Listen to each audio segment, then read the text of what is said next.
Long have I waited for such a worthy challenge. I will savor this. And if this conflict brings about the end of my life, I will savor it all the more. Hey, thanks for joining me. I'm super excited anytime we get a new issue of BATTLEBEAST. It's probably my favorite comic going right now. It's just got everything that I find interesting. It's a newer character, but set in a universe that is familiar, but we're on an adventure we've never seen. And Ryan Ottley is just one of the best modern artists out there. He knows exactly how to draw this thing. Kirkman seems to know exactly where he's going with this story. It's over the top, violent, and crazy, and awesome, and you don't really know what's going to be happening.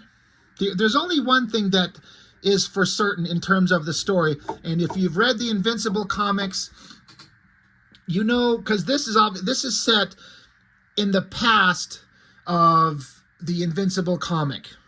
I mean, I think BattleBeast showed up in like issue 24 or something like that.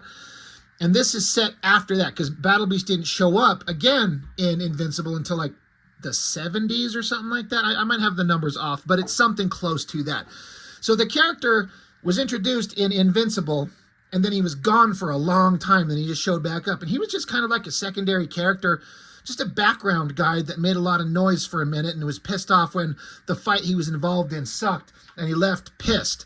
Well, this is showing what happened immediately after that. Now we're 8 issues into the story, and but if you've read the comic, you kind of know where the continuing story of BattleBeast kind of ends up in terms of the Invincible universe. But beyond that, don't know what's going to happen. Except that obviously if BattleBeast shows up in later issues of Invincible, set presumably years after this, you know BattleBeast is going to live. So I'm not scared that he's going to die in these comics, but that doesn't change the fun or the adventure. Again, this is multiple issues in. If you don't know what's going on, you do need to go back and go buy the comics, read them. You won't be disappointed. And if you are, then I just don't understand you. Robert Kirkman writing, Ryan Ottley artist, so pencils and inks, Annalisa Leone. I was saying recently on my video of Skinbreaker that she colors this as well. She's just kind of my new favorite colorist. I just think that what she brings to the table is fantastic. It's just incredible. So really cool. But yeah, BattleBeast has been on a quest to find the ultimate battle. He wants to die, but he has to die in battle, and he's not going to just go half-assed at it. He's going to fight with every fiber of his being, and he wants to be legitimately defeated, and he's been on that journey. So before we get caught up with him, we catch up with one of the Viltrumite ships, and then I forget the name of this Viltrumite. He's in the comics. He's in the animated show if you've seen him. Again, this is set in the past, so he's showing up. He's coming down. He's looking for somebody. He's in the atmosphere of a planet. He looks, he lands, and he says, "You." He says, "You are a Viltrumite agent. Locating you is not supposed to be a difficult task. Do I make myself clear, Conquest?" And he's just sitting, Conquest is just there sitting underneath this tree. He's like, "Yep, understood, sir, understood." Conquest is sitting there eating something. And so the guy here, he's like, "What exactly are you doing here on this planet?" And Conquest eating whatever, it looks gross. He's like, "Oh, you know, same old, same old." And over the side of the hill are some of the natives who he's just indiscriminately slaughtered, and he's just eating them for sustenance. Because if you've watched the Invincible animated series, and obviously the comic, you know what a violent killer Conquest is. He is incredibly powerful and remorseless. They're building up to the idea that BattleBeast and Conquest are going to meet. Like, that's the implication that's coming up. Very exciting. But right now, the current conflict that BattleBeast is involved in are these two. They're alien creatures. They're really tall. They're giants. I mean, as compared to a human, I'm going to say 20 or 30 feet tall, maybe. They're called the Colossus and the Juggernaut, which I think is fun. I swear it's some kind of like, whether it's a dig at, a joke at, or just honoring Marvel characters, maybe. But Battle Beast has already fought, and he thought he defeated this guy, and then he ran off to go meet his sister, which is this one. Battle Beast got in a fight with her, and it seemed like he was gonna win. And then the sister kind of ended the battle and flung Battle Beast away to be like, we'll fight later. And now these two have joined up. At the end of last issue, this guy who we thought was dead, he put himself back together. He came to the planet, and now these two are together. Battle Beast has had a hard enough time fighting each of them alone, but them together seems kind of impossible. That will be the challenge, and I'm sure Battle Beast is all for it. He's like, the bigger, the badder, the harder, bring it on. So as they walk and talk, she says, I'm impressed, brother. You've been able to set aside our differences in quite an admirable way. And he's like, thank you, sister, but make no mistake. Once this Battle Beast has been vanquished, I will not stop until I drink every last drop of your blood. And they just kind of laugh with each other, arms around each other, like, ha ha, this is super funny. And they stop and they look like, oh, what? Oh dear. And Battle Beast, he's put his happy ass together, and he is ready to go. He was super injured in the last issue, and he's jumping, like he found him, he tracked him down, and now that he's healed and put back together, he is ready to go. That is an incredible double-page spread. I have to say, part of me, I saw this, and there was something that was kind of familiar, and I was going to look it up. Maybe I'll try and interject it into the editing of this video, but I was immediately reminded of, and I wonder if this is intentional or just coincidental, in that god-awful Ultimates Volume 3 that Jeff Loeb wrote and Joe Mad drew. In one of those issues, there is Valkyrie, like part of Asgard, one of Thor's comrades, hot blonde girl. There is a big double-page spread of Valkyrie jumping off her horse in almost the same pose, like leaping through the sky. It's a low angle looking up at her. Hands kind of behind the head with the sword cocked back. I believe she's diving down at Venom, who's down here across that way. I'm wondering if this is an intentional homage to that. I'm just actually kind of looking at some of the background art to see if there's any kind of like, after Mad or something like that. It doesn't seem to say that. It could be just purely coincidental. I don't care. It's not a big deal, but if you know the art that I'm talking about, you'll get it. And again, I'll try and put that into the editing of this and splice it in there, the shot. It's so good. Joe Mad's art, despite the comic story being fucking god-awful, and Joe Mad's art being just colored straight from pencils, looks terrible from a coloring perspective. But Joe Mad's figures and energy and dynamic proportions and action, it's all incredible. That's what I thought this was.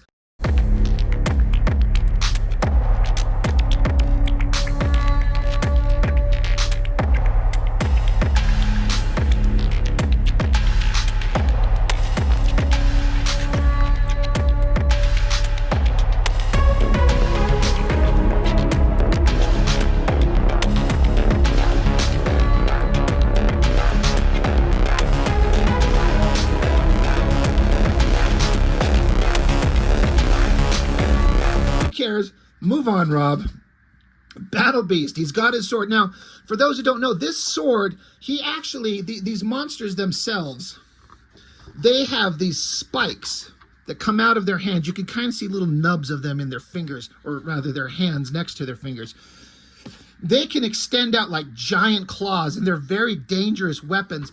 And he snapped one off of these creatures, the brother, and kept it with them. And then when Battle Beast ran into this like local witch, she forged it. She carved it down and mounted it into this hilt and made a sword for him. And there's a name for it, and I can't remember what it is, but he's packing it around, and I think it's pretty freaking awesome. I love this sword thing. It's cool. jumps down, and he sees that the brother and sister are together. He's like, 2 of you? Yes, that's what he wants. He doesn't want the easy way out. He wants the hardest battle possible to fight. God damn, is that a great spread. He comes down and just immediately slices off the arm of the brother. Or if he doesn't slice it off, it's at least mostly sliced off. BattleBeast says, surely together you can withstand my fury and end my life. Slices it. The brother's like, my arm. And so the sister, she extends her giant claws. She's like, nobody kills the Colossus of MCU except me. That's another thing. I was talking about how these, the brother is called Colossus. The sister is called Juggernaut. And they're part of something. It's spelled EMSIU. And I think that that's pronounced MCU, as in the Marvel Cinematic Universe. MCU, EMSIU. Am I misreading that? It's probably just a throwaway gag. Who cares? But yeah, nobody kills the Colossus of MCU except me. So the brother's back there with his arm falling off. She attacks, plunges her claw forward. BattleBeast dodges out of the way, and with his sword smashes into her claw with his sword, shattering both. Now I was like, shit, if he's got his sword shattered, I'm kind of pissed off because I like this weapon, and I'm going to be pissed off if it's now useless. But I think this is, again, this is issue 8. So this has come up, I think this has happened once before. But, and one thing about these monsters, the brother and sister, is that they rapid heal super quickly. So the brother is putting his arm back on. He's reattaching himself. And the sister, her severed claw, it's growing back instantly. And the brother saying, you'll find, as he cackles, that we heal much faster when we're not starved for thousands of years while trapped in a cosmic nail, alluding to the first issue where we found this character. And the sister says, so true, and let it go, dear brother, because she's the one who put him in the prison. But yeah, he's healing his arm, she's regenerating her claw, and BattleBeast, his sword, which is made from one of the severed claws of these guys, he says, is this how you fight? You pause to talk? Pathetic. His sword is crackling with energy. It just is instantly reforming itself. It's healing itself because it's connected to them. Because of that, it reforms itself. So the sword starts its whole again. They charge at each other. BattleBeast kicks him in the face, swings down with his sword. The monster says, I'll show you, pathetic. And BattleBeast says, yeah, that's something you're very reliable at. And the monster says, clever, very clever. We'll see how clever you feel when my tusks pierce your lifeless body. BattleBeast is jumping away. He says, you keep making threats, and yet I still draw breath. The monsters are saying, it's only a matter of time, creature. And BattleBeast says, well, get on with it then, as he leaps around. He keeps out of their range. He's being nimble, jumping around, staying out of their reach. He comes down, slashes at the sister. He says, I'm through waiting. Meanwhile, the regular people of this alien world, they're running in panic as this horrible battle is going on. And a voice says, people of Fantania, I am Prince Salaka. I will lead you to safety. Follow me. This is a character that's been in the book since issue 1. It's a long story to explain, but he was basically in the stomach of the brother being slowly digested over 1,000 years. But he's lived for this entire time, and BattleBeast saved him, and he's got his body healed, and he's the prince of this world, and he's there to save his people, and he's sort of teamed up with BattleBeast. They're kind of a team reluctantly. But he's there, and he's like, come with me. I will lead you to safety away from the city where the fight is going on. So they run out of town, trying to get away from the fight. BattleBeast is just stopped looking. The brother's just looking. The sister says, I thought you were through waiting. BattleBeast says, I care not for this land or its people. The fight will lead us where it wishes. What I desire most is an honorable death. The ruins of this world would be a worthy sacrifice to that end. But if you are not going to end my life, I will conclude this farce of a battle quickly. So the Prince Salaka has asked BattleBeast to help him save the lives of his people. BattleBeast don't give a fuck. He says exactly what he means. But the story has been alluding to through the issues, he's kind of come to, for lack of a better term, almost start to like this guy. Just a little bit, as much as Battle Beast can, it seems to me. And because this guy asked for his help to save his people, it's like he almost paused the battle to let the people escape, but he's covering by just saying, I don't give a shit. This battle will take us wherever, but he's like, since I don't think you guys are going to kill me anyway, now that he paused to let them get away, he's like, I'm just going to end this battle quickly right now. I'm just going to move on and be done with it. So he's saving face, but deep down, there's a microscopic little bit of him that's giving these people time to escape because his almost friend has asked him to do just that. It's sort of subtly built into there. I might be reading too much into it, but that's what I got out of it. I love this shot of Battle Beast leaping forward, that sword coming forward. I mean, Ryan Otley's been an incredible artist forever, but he's doing the work of his career, in my opinion, on this. I read him through the entirety of Invincible, and he never faltered. It was brilliant. Then he went on to do Spider-Man and Hulk, and I collected some of those, and I just wasn't interested in the stories. It didn't kind of interest me, so I didn't collect them for very long. But now that he's back on this, I feel the energy and the passion.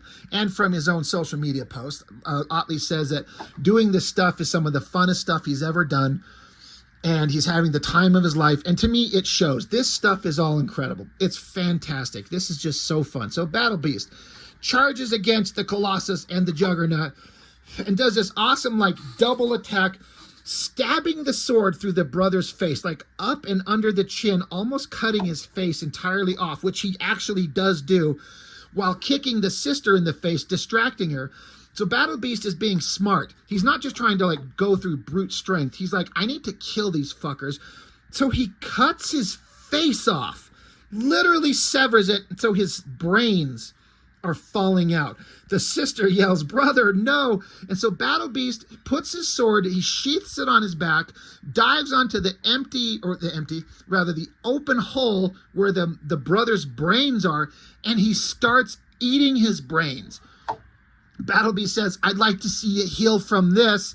And the sister comes charging, swinging the weapon. And Battle Beast says, I'm not above pausing a fight to finish my meal. And he just keeps eating the brains.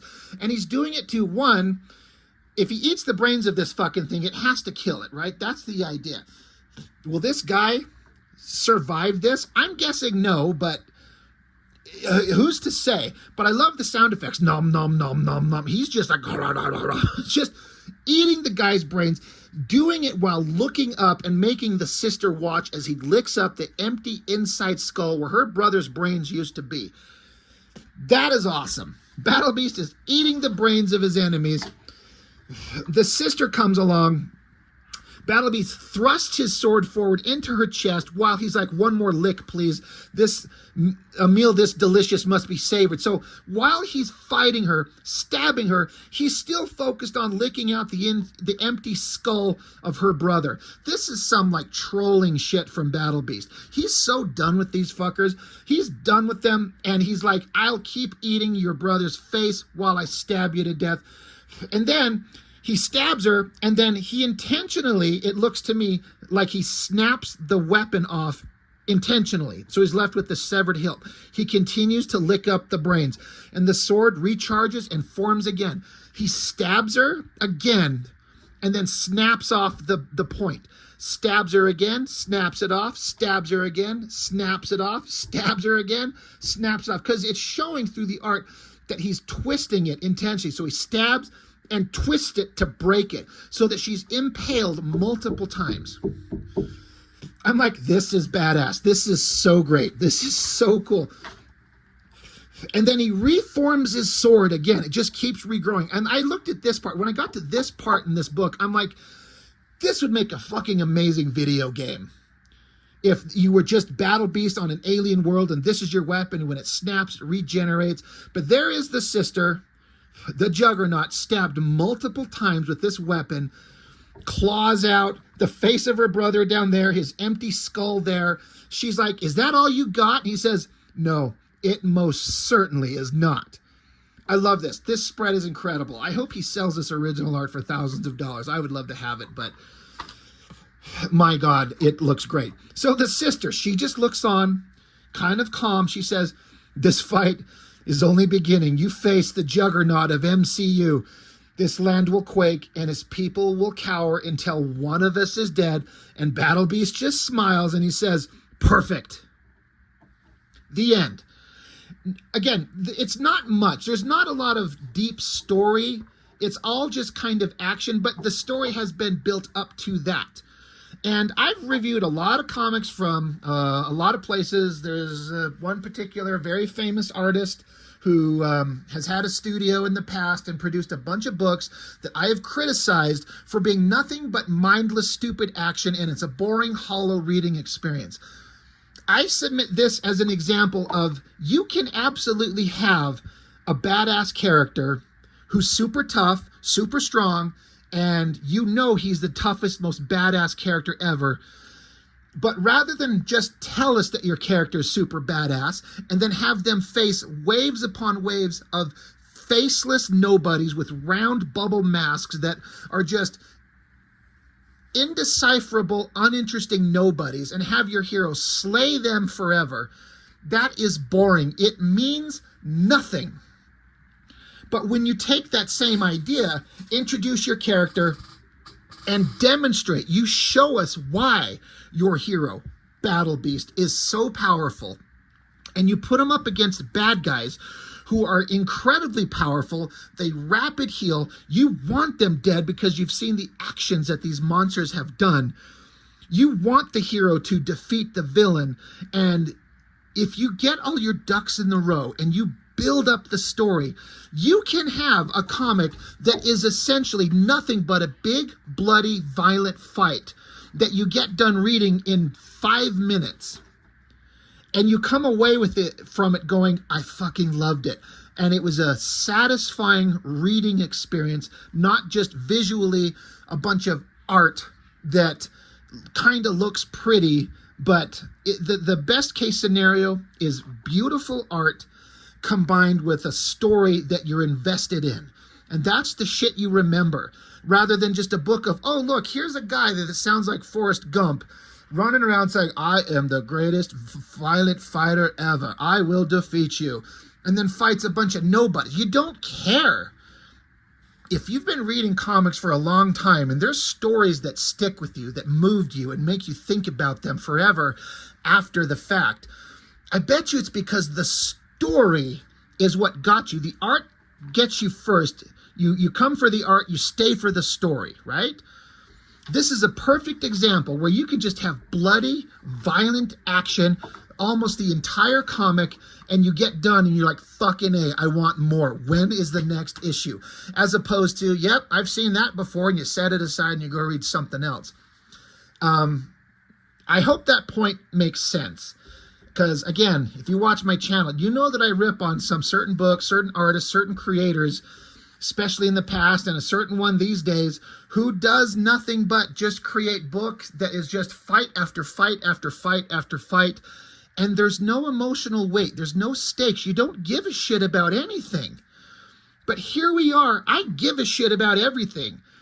Battle Beast is not a good guy, but he is the hero of the story, and he is fighting a monster that has slaughtered millions of innocent people. So we want him to win. And these monstrous bad guys are horrible monsters. So I am so on board with this stuff. Ryan Ottley is brilliant. Robert Kirkman is writing a fantastic story. The coloring is incredible. What more could you want? This is why this is my favorite comic right now. There's nothing else that I'm reading that's new. And there's not a lot, but there's some. This is the best thing out there. But again, that's subjective. We all like different things. What more can I say? Battle Beast is fucking awesome. Like, I want my kids to read this shit. I think my oldest son would love this thing. So anyway, that's all I got for now. Thank you for joining me. I really, really appreciate it. I'd love to know what you think about this stuff. Let me know in the comments, and I'll see you next time. I just wanted to once again put out the word out there for anyone who's interested. I've got copies of my Masters of the Universe fan comic.